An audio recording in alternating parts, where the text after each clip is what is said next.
Do you want to be healthier, yet you just don't know what to do? All these shows telling you this and that, but nothing seems to work. Well, listen close. Golden State Media Concepts has got something great for you. The Health and Wellness Podcast dedicated to workout trends, healthy eating habits, diet, and everything about healthy living. Join us in our banters as we help you not just live life to the fullest, but live it to the healthiest.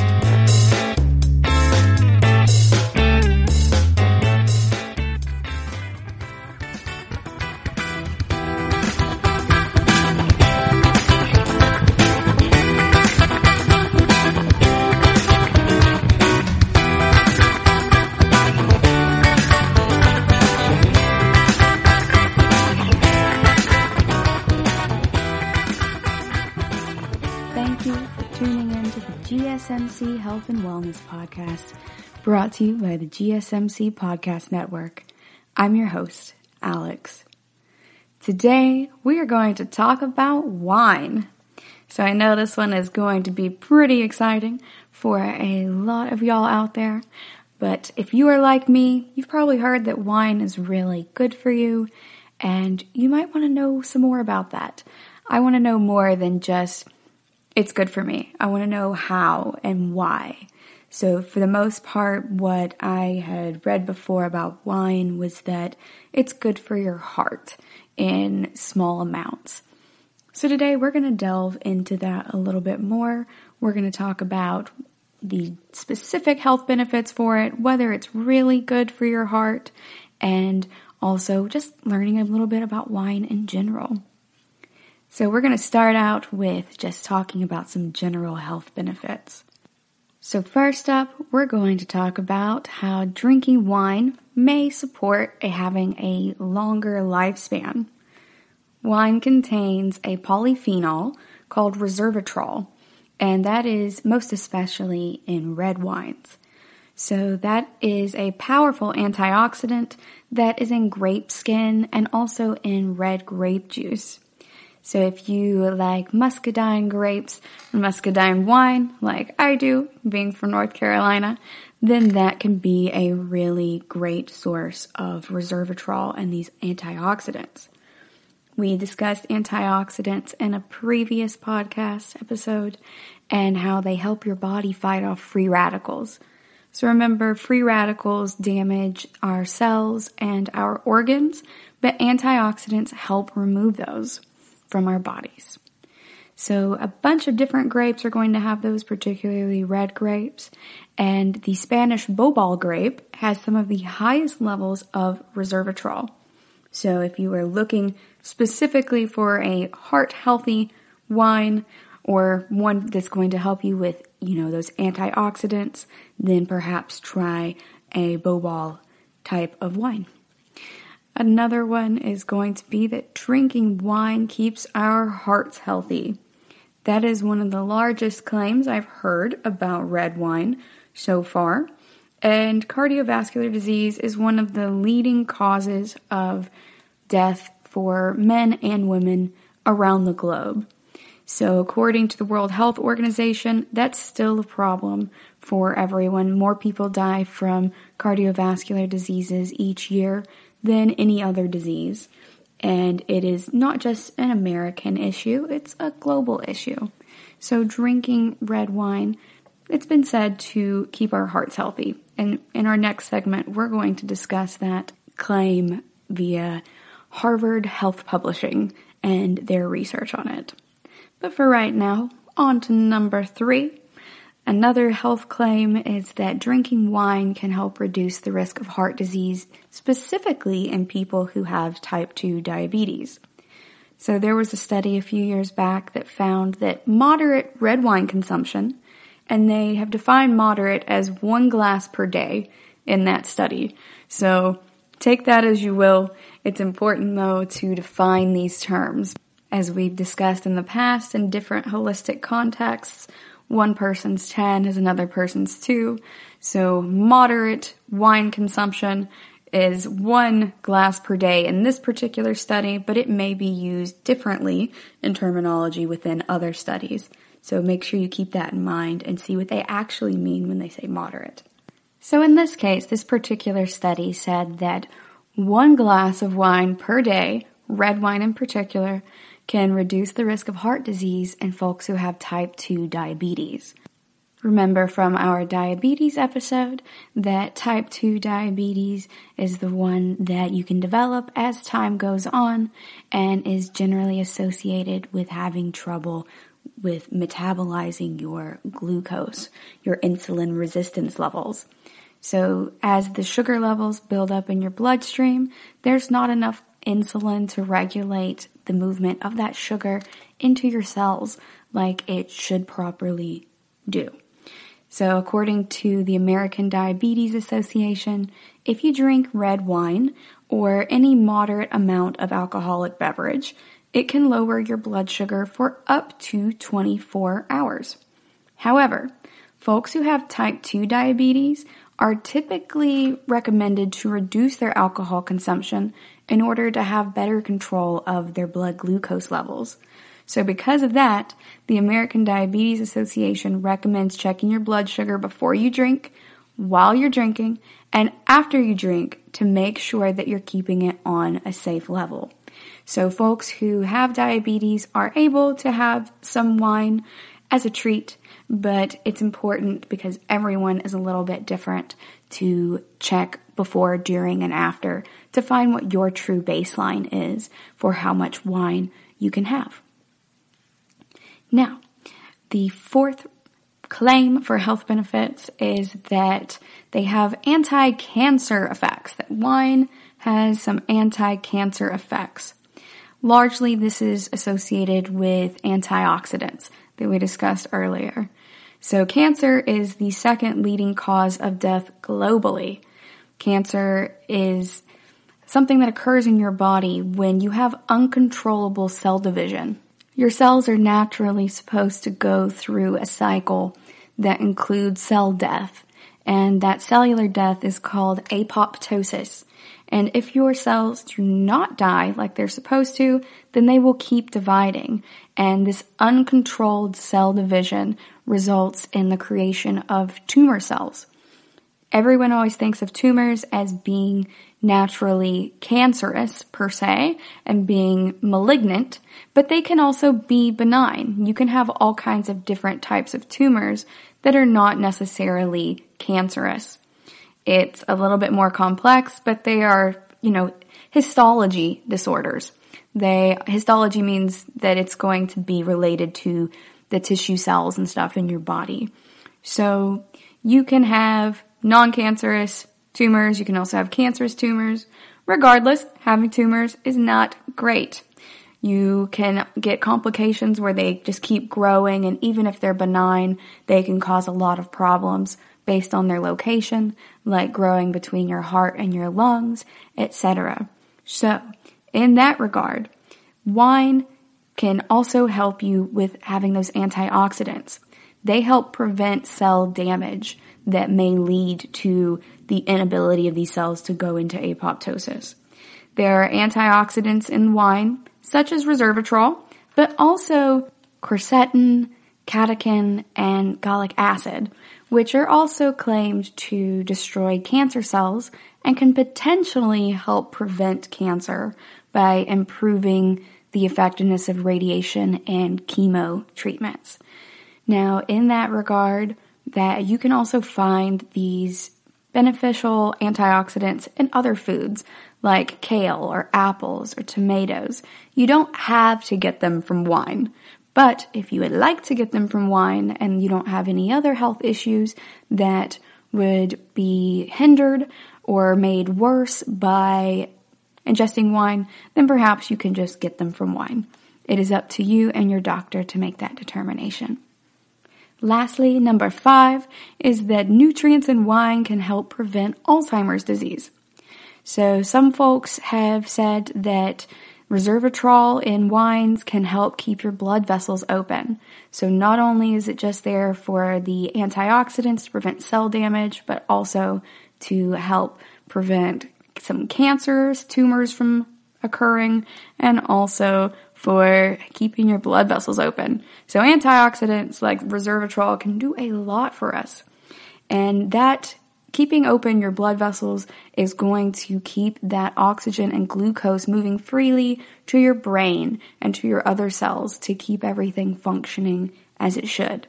However, if you have too much alcohol, it can have the opposite effect on your blood vessels and your brain. So you want to make sure that you keep a good balance in that regard.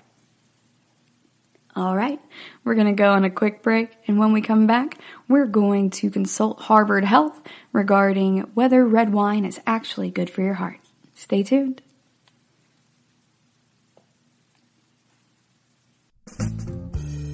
Are you looking to learn more about the latest trends from the fitness world? Are you confused by all of the different trends that are out there? The GSMC Fitness Podcast is the place for you. The GSMC Fitness Podcast is the place to come for people of all skill and interest levels. Join us as we explore the latest trends in the fitness world. Does that new exercise really work? Should I try yoga? Whatever your question, chances are good you'll find an answer on the GSMC Fitness Podcast.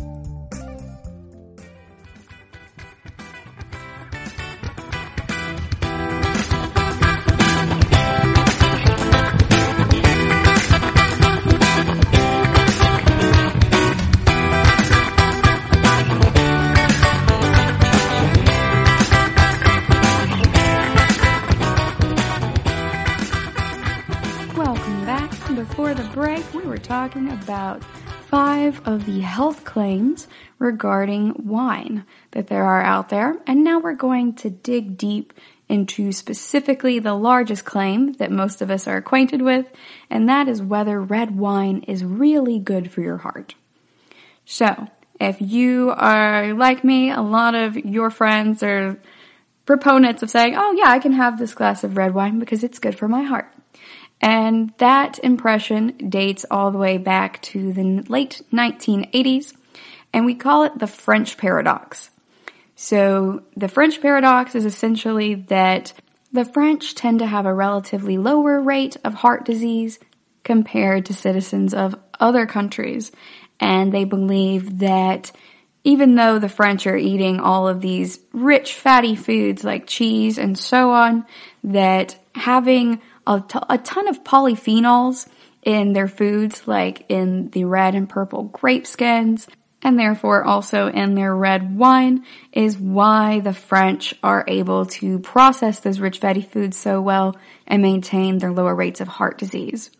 So although their food intake indicates that they should have higher rates of heart disease, the French paradox says that it's the amount of wine that they drink, particularly red wine, that helps them keep their heart disease rates so low.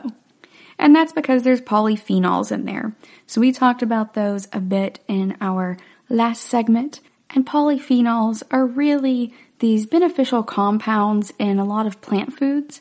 You've probably already heard of flavonoids or phenolic acid. These are polyphenols, and they can help improve your digestion, your brain function, your blood sugar levels, and can also help protect you from blood clots, heart disease, and certain types of cancers.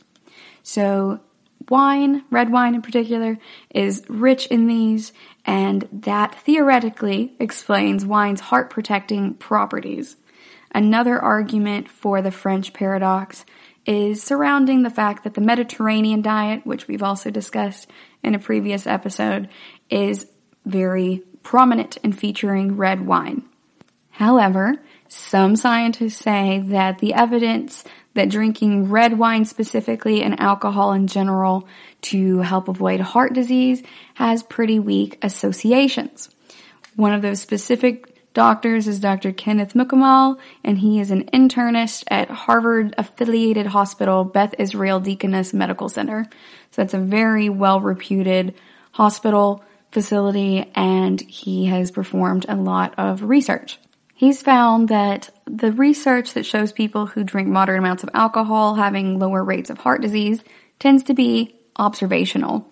So those studies can only show us associations or correlations, not truly cause and effect. So it just goes back to that maxim of don't confuse correlation with causation. So we can't necessarily say that drinking red wine prevents having these heart issues or that it causes us to be able to keep our arteries cleaner. We only know that people who have said that they drink a glass of red wine each day have also been found to have better arterial health. That's all. That does not mean that it is from the wine. It just happens to be an association. There could be something else going on in their bodies, like great genetics, that is also contributing to that. So moderate drinking is typically defined as 1 drink per day for healthy women and 2 drinks per day for healthy men, is generally considered to be very safe. But to date, the effects of alcohol have never really been tested in a long-term randomized trial. So we actually don't have a lot of really solid data in that regard. The data that we tend to have regarding drinking and health rates are really correlational, not causational. So you can't really just say that drinking red wine is going to improve your heart health, just that it may. We aren't entirely sure. So some studies suggest that wine is better for your heart than beer or hard liquors, but other studies don't. So there was recently a review article, so they're looking at metadata, meaning a study that is grouping previous studies together and going, okay, what are the similarities and differences between each of these studies? So what does the cumulative body of research on this specific topic actually say? And they published this review article in the journal Circulation in 2017 and found that in many cases it's difficult to figure out the actual effect of drinking patterns from specific types of alcoholic beverages. And Dr. Mukamal says that, for example, people who drink wine are more likely to do that as part of a healthy pattern, like drinking a glass or two with a nice meal, and that those are habits rather than just a choice of alcohol that may explain why their heart is so healthy. So the French paradox, they are saying now, might not actually be a paradox after all. A lot of experts now believe that factors other than just wine can account for that observation, like perhaps the French just tend to have a different lifestyle or other general dietary differences, as well as underreporting of heart disease deaths by French doctors. There are so many different sociocultural factors that could go into that, as well as health factors. Now, Dr. Mukamal also notes that the heart disease rates in Japan are even lower than those in France, but the Japanese tend to drink a lot of beer and clear spirits and hardly any red wine. So this heart health in the French may actually not have anything to do with red wine, and indeed with the Japanese, it may not have anything to do with alcohol at all, but also those lifestyle and dietary differences that they also mentioned for the French paradox. In regards to the polyphenols in wine, like resveratrol, research in mice has been compelling, but there's not actually any evidence of benefit for people who take resveratrol supplements. They say you'd have to drink 100 to 1,000 glasses of red wine daily to get an amount equivalent to the doses that provided health improvements in the mice. A 2014 study of older adults in the Chianti region of Italy found that there was no link between resveratrol levels and rates of heart disease, cancer, or death. Now, the Chianti region of Italy has a very strong lifestyle and dietary regimen that is just naturally rich in resveratrol, and they studied this by measuring the breakdown of resveratrol in urine samples.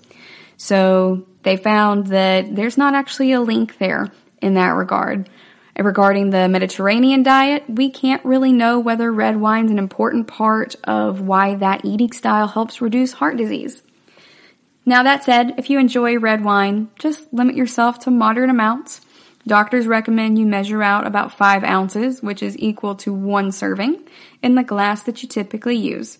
5 ounces, if you're measuring it with your eye, appears smaller in a large goblet than in a standard wine glass, so you can try to trick yourself by using a smaller glass.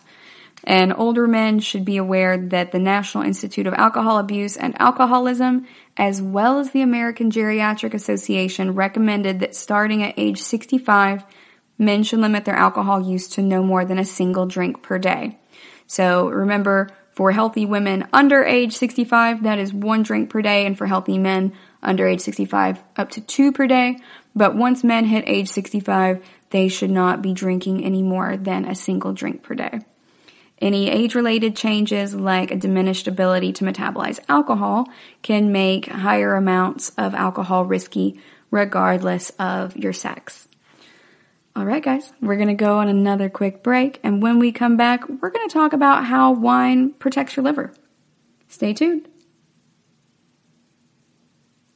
Tired of searching the vast jungle of podcasts? Now listen close and hear this out. There's a podcast network that covers just about everything that you've been searching. Hey! The Golden State Media Concepts Podcast Network is here. Nothing less than a podcast bliss with endless hours of podcast coverage.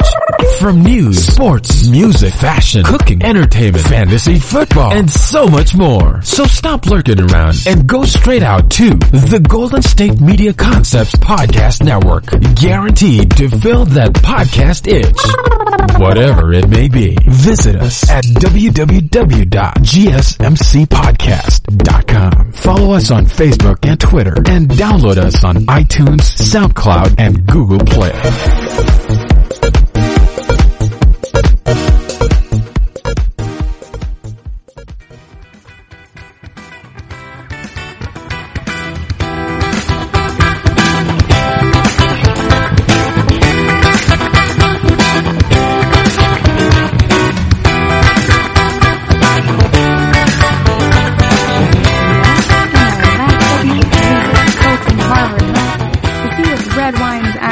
For our hearts, and turns out they can't really say that it is.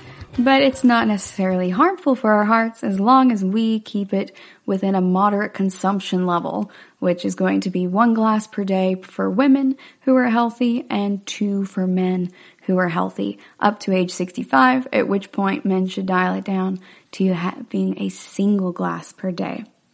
So now we're going to talk a little bit about how wine may protect your liver. So Dr. John Rivas is a liver specialist in California, and he says that wine has antioxidants in it.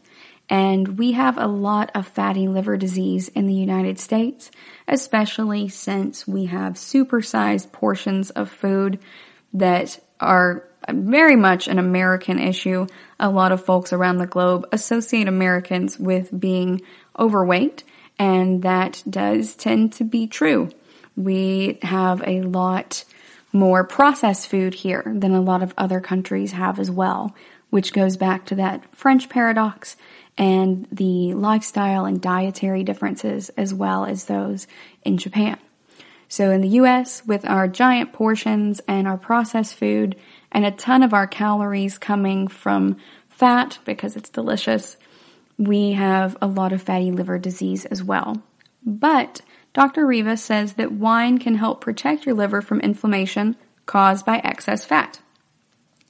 Now, he says that those health benefits do require you to drink moderate amounts of wine, no more than 2 glasses of wine per day.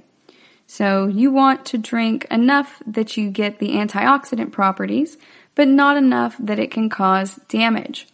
So again, you can get those same antioxidants from other types of food. You don't have to get them from wine specifically. So you may want to keep that in mind when you are trying to get these antioxidants.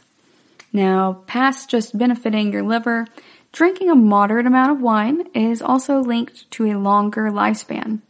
There was a study in 2018 by a UC Irvine professor, Dr. Claudia Kawas, and she studied 1,600 people who were aged 90 and older and found that drinking wine regularly was associated with an 18% reduced risk of premature death.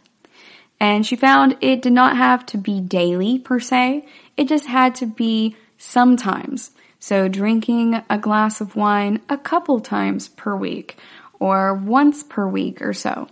Now keep in mind, this is an association, it's a correlation, it's not necessarily a cause. We want to keep that in mind when we are reading these terms to make sure we're not going, oh, okay, cool, if I drink red wine a couple times a week, then I'm going to reduce my risk of premature death by 18%. That's not necessarily true, because that implies a causation, whereas this is just going, okay, so these people who are 90 and older who regularly drank wine tended to have an 18% reduced risk of premature death.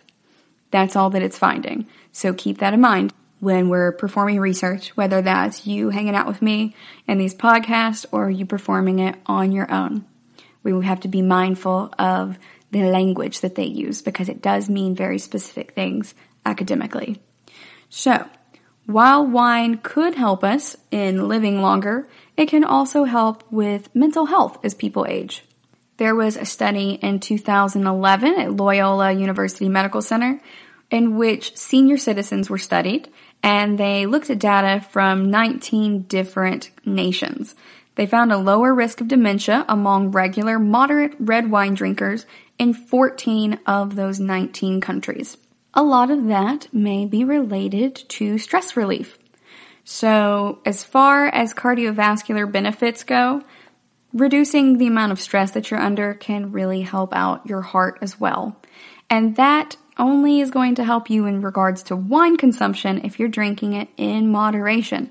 So we see that there are so many different doctors who are approaching this from different perspectives. So mental health and stress relief, cardiovascular health, your liver health, but they're all saying the same thing, moderate consumption of it, which they are all saying is about 1 to 2 glasses per day. So scientists in general have found both red and white wines contain resveratrol, but red wine has a lot more than white wine. Some folks say that the resveratrol in the red wine is the reason it's included in a heart-healthy diet, and it also raises good cholesterol levels and helps with hypertension. So once you get past that advised amount, though, of 1 to 2 glasses, then it will have an adverse effect. So we need to be super mindful of that. Wine, strangely, also can help prevent dental caries, so cavities, because it helps you get rid of bacteria on the teeth. However, keep in mind that you have to drink a lot of water to keep the red wine from staining your teeth or deteriorating the enamel. So it's not just a matter of your teeth looking funny. Red wine can also damage your enamel. So keep that in mind. Brush your teeth after your wine and drink a lot of water. Water is good for you no matter what. And if you have not hydrated entirely today, I encourage you to go ahead and do so now. I am hydrating as we speak. Now, there are a bunch of different studies that take many different approaches regarding how wine can have an impact on human health. A British study found that drinking 1 bottle of wine per week could have the same carcinogenic impact as smoking 5 cigarettes for men or 10 cigarettes for women. The National Cancer Institute found that the more alcohol a person drinks regularly over time, the higher his or her risk of developing certain alcohol-associated cancers like colon or breast cancer may be. So you want to keep in mind that there is definitely a trade-off here. Now, they find that drinking it regularly may reduce your risk of premature death in some cases, but that's an association, remember. It's a correlation, not a causation. Whereas people have found that the more alcohol you drink regularly over time may increase your risk of developing these alcohol-associated cancers. That doesn't necessarily mean that you specifically will have this happen to you. There are a lot of other factors that go into this, like your lifestyle factors. How much exercise are you regularly getting? What else is a major component of your diet aside from this wine? If you're just eating cheeseburgers and pizza and stuff all the time, that's going to be a lot different from someone who is eating kale and salmon to get those omega-3 fatty acids and all of those other things. So it's a big, wide margin of what all goes into these risk factors, either increasing them or decreasing them in positive and negative ways. So keep that in mind as well. A lot of folks also say if you're drinking red wine to get health benefits, you need to also try incorporating some other heart-healthy foods like those that are found in the Mediterranean diet. And you can reference our previous podcast on different diet types for more information about that. And you can also just Google the Mediterranean diet for those recommendations as well. It's going to be some nuts and seeds and other heart-healthy foods. Just remember to drink in moderation. Some folks say drink in extreme moderation. So you may want to have even less than that recommended 1 glass a day per women and up to 2 for men under 65. Drink half a glass, perhaps. And I know, it's 5 ounces. So you're like, man, if I cut that in half, that's only 2.5 ounces. That's wild. But that's the recommendation. So they do say that you can drink wine each day and perhaps have some health benefits from it, but we have to still be mindful about how much we're drinking. All right, we're going to go on another break, and when we come back, we are going to talk some more about whether wine deserves its health buzz. The GSMC Life and Happiness podcast takes you on a journey of exploration. We'll discuss tried and true methods alongside the latest trends of how to best live your life to its fullest and happiest. From psychology to meditation, science to self-help books, the GSMC Life and Happiness podcast will help you to discover what makes you happy and how you can live life being the best you possible. Download the GSMC Life and Happiness podcast on iTunes, Stitcher, SoundCloud, Google Play, or anywhere you find podcasts. Just type GSMC in the search bar.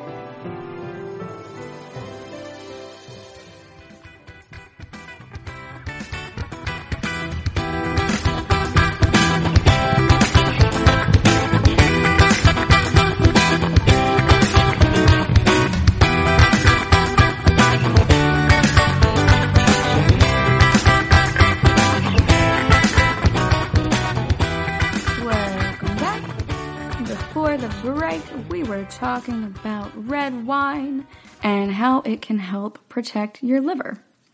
Now we're going to go ahead and talk about whether wine really deserves a lot of its health buzz.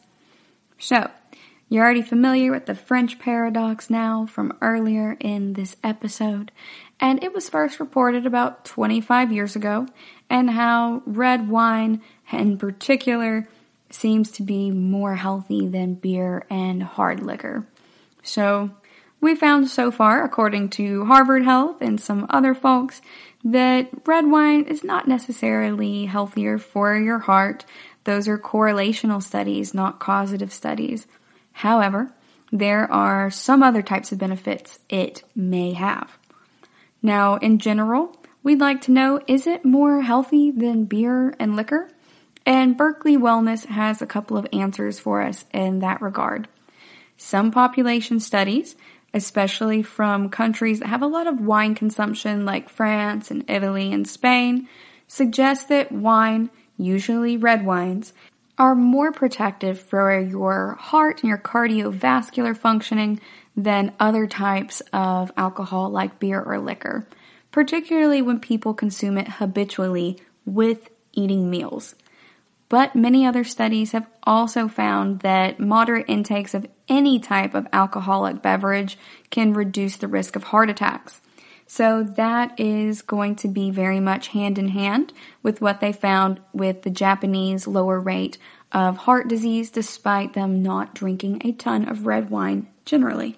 In addition to reducing the risk of heart attacks, drinking a little bit of alcoholic beverages of any type have also been shown to reduce the risk of ischemic strokes, which are one of the most common types of strokes, type 2 diabetes, gallstones, and types of cognitive impairment like Alzheimer's and dementia, as we discussed in a previous segment. So, that, in addition to a bunch of lab research, suggests that a lot of the benefits that we're seeing with red wine come from alcohol itself, rather than specifically red wine and that resveratrol. because alcohol can help reduce blood clotting, similar to how aspirin works in that regard, and it raises your good cholesterol levels. Remember, HDL's good, LDL's bad. So, it is going to raise your good HDL cholesterol levels. So what is a moderate intake? Again, we are seeing that no more than 1 drink per day for women, no more than 2 per men. So folks over 65 need to drink less than that because the older we get, the more we are impacted by alcohol.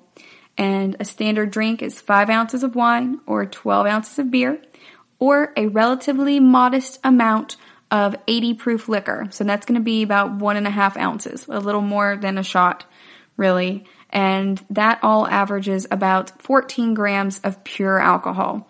So if you are looking at a specific alcohol that does not fall under the purview of the 3 different types we discussed just now, what you're really looking for is 14 grams of pure alcohol, and that will tell you how much you're really looking for in regards to liquid quantities. So, in that regard, wine, and in particular red wine, does have a lot of polyphenolic compounds. So we talked about the flavonols, the catechins, and they also have anthocyanins. So these have antioxidant and anti-inflammatory properties. That's the good news, because those 2 types of compounds can work together to protect your blood vessels and your cells and just promote general health. Remember, your cells are being replaced constantly. We've spoken most specifically about bone cells, but your skin cells, all of your cells in your body are being replaced over time at different rates depending on which system they are a part of. So maintaining our cellular health, even though it's not something that we can really see and we're generally not very conscious of it or aware of it in general, is very important. So, we thought for a long time that the key polyphenol in wine was resveratrol. That's the one we've discussed a few times here. That's in the skin of red grapes, but it's also in peanuts and chocolate, which is why a lot of folks tell you in the same breath that they're speaking about red wine to have dark chocolate as well. But more recent research has kind of cast some doubt on that concept of resveratrol being the big polyphenol here. So there was an Italian study that was published in 2014 in the Journal of American Medicine, Internal Medicine, and they found that there was no link between dietary intake of resveratrol and cardiovascular disease or living longer. So that matches up with what we were discussing earlier, and that's going to be that study in the Chianti region of Italy. So this is that same study referenced again, and it is the one that was referenced by both Harvard as well as Berkeley at this point. So it's nice to see in our research that we are having different top research facilities across the globe coming to the same conclusions and reviewing this research. Now, why is that important? Well, peer-reviewed research is very important because it means that other people who are experts in that field are looking at it and going, okay, there's the data that you obtained from it. I'm coming to the same conclusions that you did with the data that you obtained. And that's very, very important for making sure that we are all on the same page. So not only did they come to that conclusion in that Italian study, but Berkeley and Harvard, reviewing the results of that study, also found, okay, yeah, we agree with that. Your research does show that there was no dietary intake association between resveratrol and cardiovascular disease or longevity in your specific study. So I like that. It means that it's validating it. It's showing us that everyone is on the same page in that regard. Even if it's not the news that we wanted to hear, it does mean that scientists in general are going, okay, yeah, that's where the research is taking us, and that's totally fine. Now, non-alcoholic wines and grape juice also have healthy polyphenols. So it's not even just about alcohol at this point. Although beer and liquors also have an array of beneficial compounds. But again, so do pretty much all foods that are derived from plants. Like I mentioned earlier about kale and apples and tomatoes, you can get polyphenols from there too. Wine is not necessary. It's not essential for a healthy diet. Neither is alcohol of any source. And you can get these types of compounds from other types of food. You just are going to have to look a little bit further for them because we naturally associate resveratrol with red wine, but we're going to have to just do a little bit more research on our own in order to find supplementary types of foods that we can eat instead, or replacements for it. Moderate drinking can still have adverse effects. It can impair coordination or increase the risk of breast cancer and some other types of cancers that are alcohol associated. It really just depends on the individual. I have friends who can just drink the neck part of a bottle of beer and they are already drunk. I have friends who can get drunk off of kombucha, really, when that might not affect other people at all because the alcohol levels are so low. Some folks are just naturally more sensitive to the effects of alcohol, and other folks aren't so much. So it really just depends on you. If you have gone and gotten tested for the BRCA gene or other types of cancerous genes and you are positive for it, then you may not want to be drinking this so much. But talk to your doctor about it. One of my best friends has a malignant form of cancer right now. She has breast cancer, and she talks to her doctor about it. And her doctor is like, okay, so antiperspirants, not going to cause cancer. This won't cause cancer. This won't cause cancer. But this may cause cancer, or it may increase your risk. And she just has these very chill conversations with her doctor about it because she's undergoing chemo for it, and she's going to have to continue these dietary changes. You can also make these adjustments, though, without having to go and get tested for it. If you have a history of breast cancer or other types of cancer in your family, it's always a good idea to do that. But again, I understand there are socioeconomic concerns as well. But we can moderate our risks just by going in and thinking about the nature versus nurture factors. If you have the genes, then in some cases, no matter what you do, you may end up getting it anyway, even if you have a very perfect type of lifestyle and diet. But some cases, we just have a genetic predisposition for certain things, and having a different type of lifestyle or diet can prevent it. And we just have to see how we each feel about that individually. I think that's what it comes down to.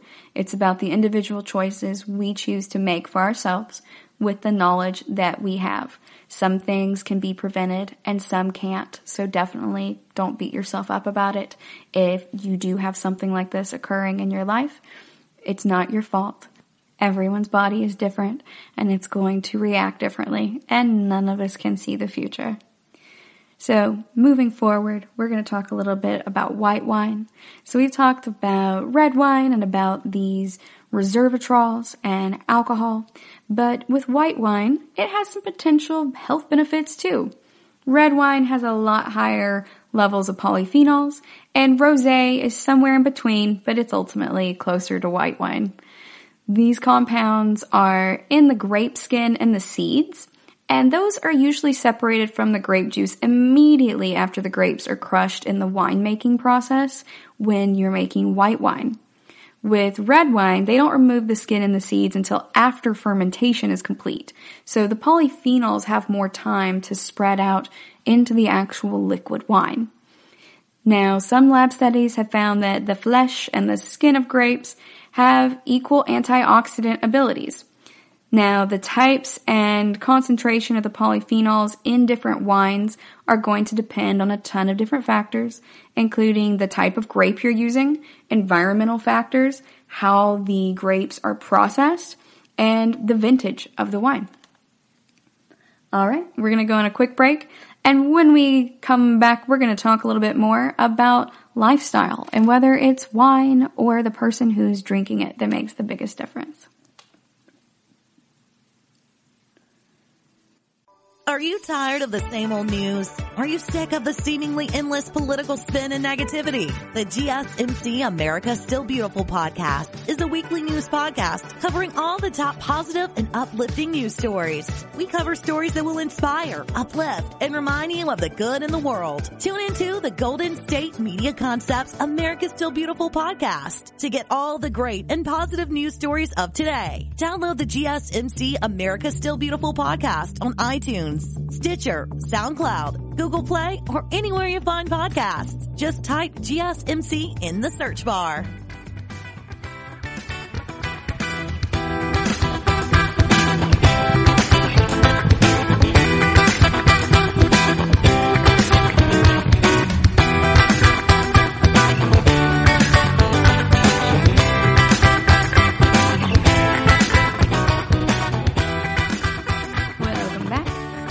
The break, we were talking about the differences between beer, liquor, red wine, white wine, rosé, and how nature versus nurture can cumulatively impact our health when it comes to the risk and potentially getting certain types of diseases. So now we're going to discuss whether it's wine or the drinker that really has more of an impact over our dietary health. So just beyond looking at the chemistry behind certain types of alcoholic beverages, we have to also think about sociocultural terms. Are there differences among wine sippers and beer drinkers and liquor drinkers that could also account for the variability in health effects between those beverages that we see in a lot of observational studies? So again, just like Harvard discussed about these observational studies, these correlational studies, Berkeley is bringing that up as well. And we find that there's some solid evidence that people who drink wine primarily tend to have healthier habits in general than people who drink beer or cocktails. They tend to have better diets and are less likely to be smokers or to be obese than any other type of alcohol drinker. They also tend to be more educated and more affluent, at least in the United States. So think Frasier. One of Frasier's most commonly remembered lines is "Sherry Niles," because they drank so much sherry over the years in that show. And sherry is a fortified white wine. So it can be super dry or it can be syrupy sweet. It just depends on the type of grapes that are used, where they're coming from, a lot of the environmental factors that go into it. It's very complex. But Frasier was more educated. He was very affluent. He was not generally a smoker, although sometimes he and Niles would have cigars and stuff, I suppose. But they tended to be healthier in general and had better diets. Now, Frasier's also real finicky. We're not going to say that all people in the U.S. who are drinking wine over different types of alcohol are going to be, particularly finicky like Frasier. But in general, they tend to have healthier diets and healthier habits, is what a lot of research has found. People who primarily drink wine over other types of alcohol also tend to be consuming their alcohol with their meals. And that is overall more preferable since food is going to slow down the absorption of alcohol. Having food with anything you're drinking, whether it's a soda or coffee or anything else, is going to be healthier in general because remember, in order for our insulin levels to appropriately react, we need to be slowing down digestion. Fiber in particular slows down digestion so that other types of sugars like fructose or sucrose, which is, remember, 45% glucose, 55% fructose, are able to be absorbed better. Our body naturally wants glucose for our blood sugar, but it can also use fructose if there is fiber associated with it to slow it down. So other types of sugars that are in our drinks can also be processed better if we are eating with it. Now, the type of wine that you are drinking is also going to make a big impact, and that's where I'm really going with this sugar conversation. A lot of wines in the US tend to have sugar added to them, whereas a lot of wines in other countries are much more strict, particularly in France, about what is allowed to be added to the wine. And in that regard, if you're getting like a cheap bottle of wine at your local store, check and see how much additional sugar's in it. It might not necessarily be on the label, but you may want to Google it. In general, the cheaper the wine, the more additives it's going to have in that regard. And you want to make sure that you're not getting a lot of sugar in that. Not only is that sugar that is added not great for you in general, but also it's going to not be as healthy as other types of wine that are perhaps drier in general. And it's also more likely to give you a headache later on if you drink too much of it. So just be mindful of the wine that you're putting in your body as well. Just because it is overall just all right for you, it does not mean that it is really an all wines are created equal kind of thing. Not even an all red wines are created equal. There is a ton of variability in wines, and it's important to check those out and be cognizant of that as well. Researchers have also found that people who drink at their mealtime instead of just free drinking throughout the evening are more likely to drink moderately. Your mouth is also occupied with eating. You may be having a discussion with someone else as well, and you're slowly drinking your alcohol. So when researchers control for factors like that, then the big difference of wine being better than other alcoholic beverages in terms of health benefits kind of disappears at a certain point. So a lot of this is associated truly with lifestyle associations rather than necessarily being wine specifically. It's a sociocultural difference. And I think as an anthropologist that's super fascinating. Now, with the French paradox, wine's role is pretty questionable. Now, they are partly explaining the heart health of the French by their consumption of red wine, but the French did also tend to consume fewer calories and be more active than Americans when the French Paradox episode of 60 Minutes aired in 1991. Life expectancy is about 2 years longer in France than the US, but the Japanese and the Swedes live even longer but drink even less wine. So even in France, wine consumption has been falling for a few decades, and now only 1 in 5 French adults drinks wine on a daily basis, compared to 1 in 2 in 1980. So 20% now compared to 50% 40 years ago. Did it just kill me a little bit inside to say that 1980 was 40 years ago? Yes, but that is the truth. So nowadays, researchers have really been focusing on the Mediterranean diet in general, not just in France. The Mediterranean region includes southern France and does have wine involved in it, but they're more focused on like heart-healthy oils and stuff like olive oil.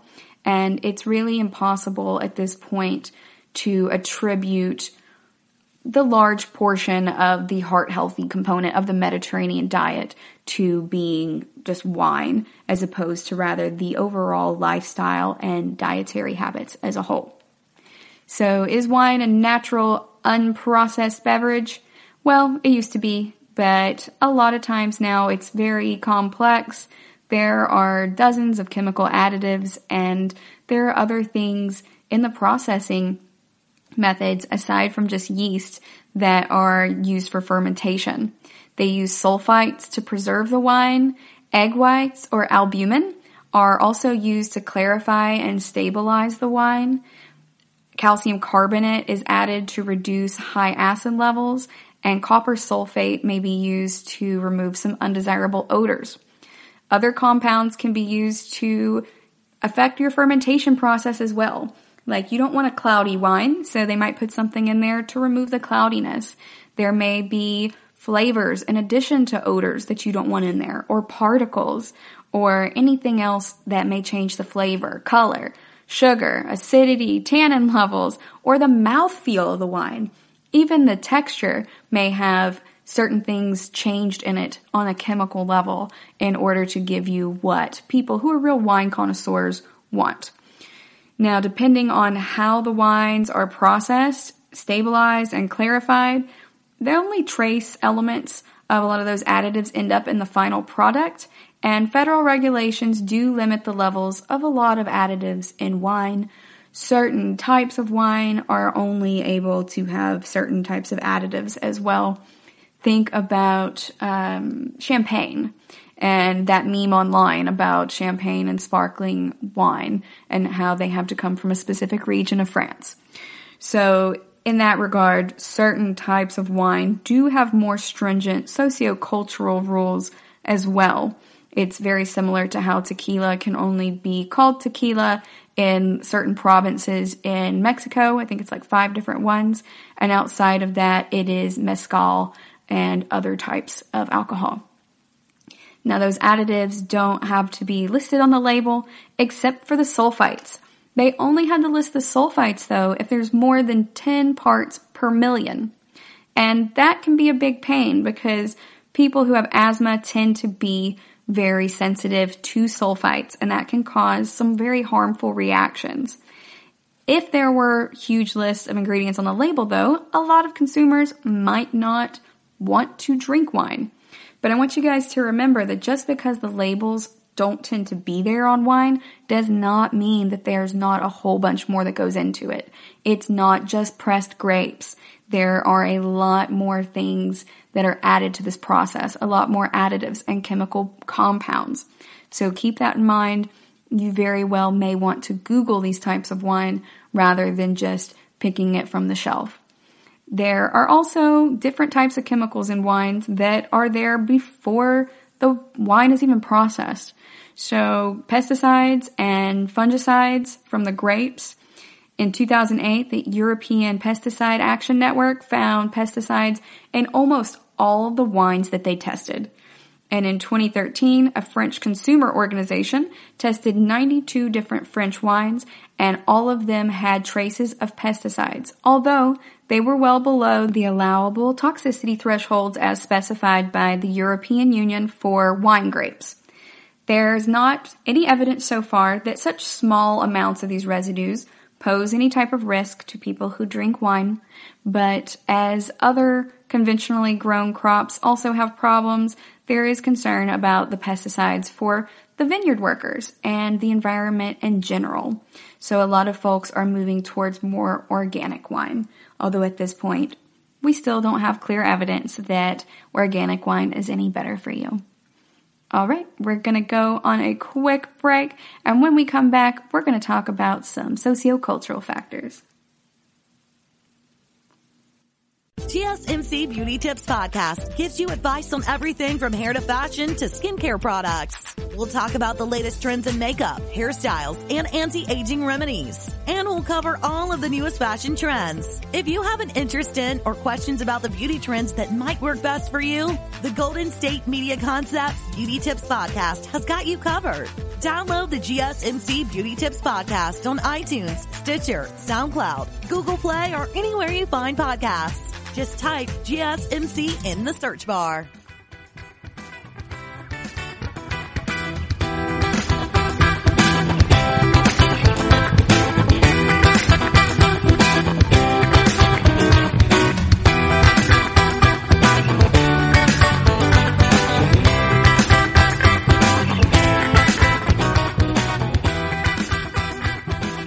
Welcome back. Before the break, we were talking about whether wine is truly a natural, unprocessed drink, what its role is in the Mediterranean diet, and whether it's more of a lifestyle change or the habits of someone who drinks wine or the wine itself that is giving these alleged health benefits. Now we're going to talk a little bit about some sociocultural differences in wine consumption.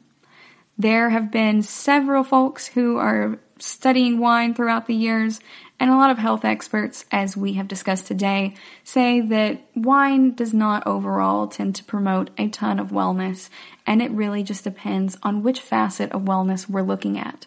Can it reduce stress? Yes. Can it improve liver health? Yes. Can it improve cognitive functioning? Perhaps. A lot of these claims are associated with observational studies, so they're correlative. They are not causative. So remember, we're taking a big look at the terminology used in these studies as well. So NPR has also gone in and done a study on this and found that a lot of the health claims are not fully believable. So remember, it's important to keep in mind who is making these health claims.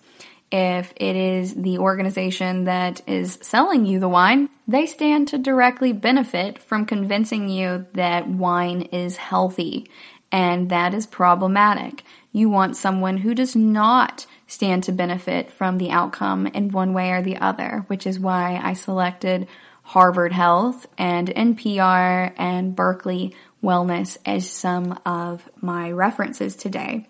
Also, an associate professor of psychiatry at Yale School of Medicine, Lisa Fusito, focuses on tobacco and alcohol addiction, and she says that in general, when brands give you these health claims on their products, it kind of takes away from the important fact that you're still ingesting alcohol.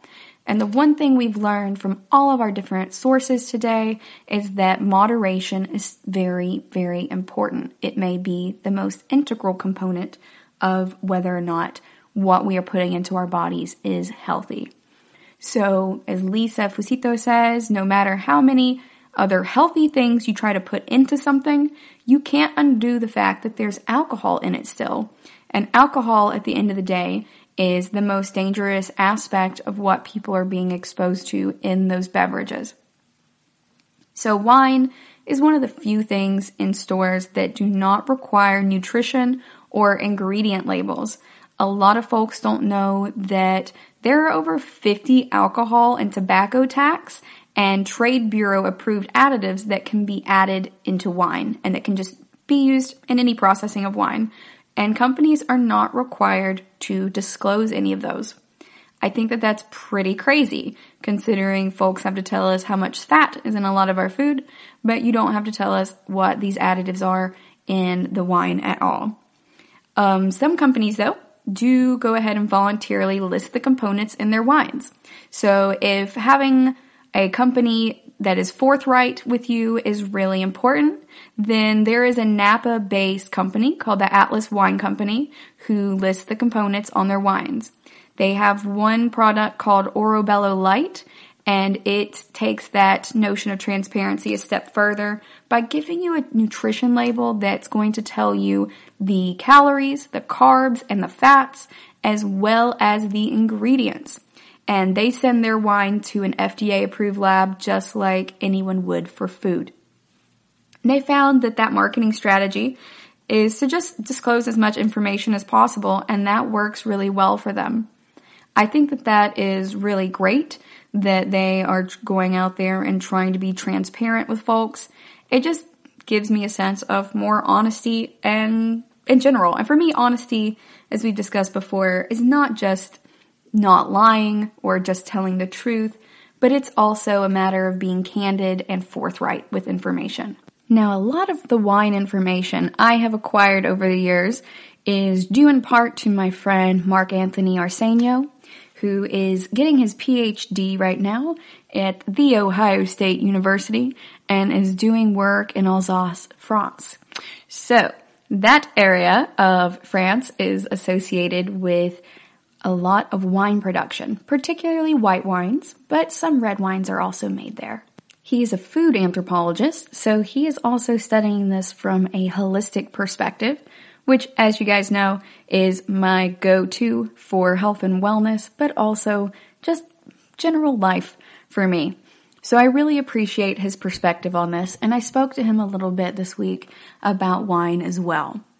So Mark Anthony said that one thing that he thinks is interesting by default is that the identity and landscape of Alsatian wine is somewhat still static, but underneath there are growing movements, relatively, that are considering different expressions of that identity, at least as far as wine is concerned. I think that it's a fascinating concept that a region can be so deeply entrenched in wine that part of their sociocultural and economic identity is so strongly influenced by it. Before speaking with Mark Anthony about his research, I had never even considered it. In retrospect, it makes a lot of sense as an anthropologist, but it was just something that I had never considered in my daily life. Mark Anthony has also recommended some of the best wines I've ever had in my life to me, and my favorite white wine that he has given me has been a Gewürztraminer. I hope I did not butcher that name if you are listening, but it is absolutely delicious. A lot of his work is rooted in the terroir concept. And so what that means is that the complete natural environment in which a particular wine is produced is going to really impact the entire crop. So that includes everything from the soil, the topography, the climate, everything in the environment where it's produced. So sun, rain, etc. For many geologists and wine connoisseurs, the wind and the sun and the rain and so on really influence the expression of the terroir. And for anthropologists and a lot of others, including many of the wine growers that Mark Anthony has worked with in France, they found that the human and social component also affects that expression. I think that that is super interesting, and it's one of the things I love most about these concepts of horticulture and agriculture that we have today. A lot of folks say it's really good for your plants to talk to them. And while that might not necessarily be my bag, a lot of folks who routinely work with plants, like these vineyard workers, really think that that affects the expression of their plants. And who am I to argue with them? Because I'm not a grower.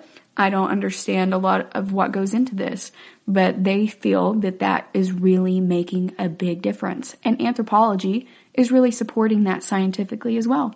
So that's pretty cool. In this way, studies about wine and sociocultural aspects by anthropologists such as Mark Anthony really help us think of wine in holistic terms. So it is both a material that we consume, it is consumed both literally in the digestive sense, but also in the sociocultural sense and the economic sense. And in that way, it's also a symbol. From production to consumption, there is a lot that goes on economically and socioculturally with this wine, and entire cultures can be shaped around it. There are so many different forces that can shape what goes into a wine, what different countries allow, what different cultures allow, and I think that is absolutely fascinating.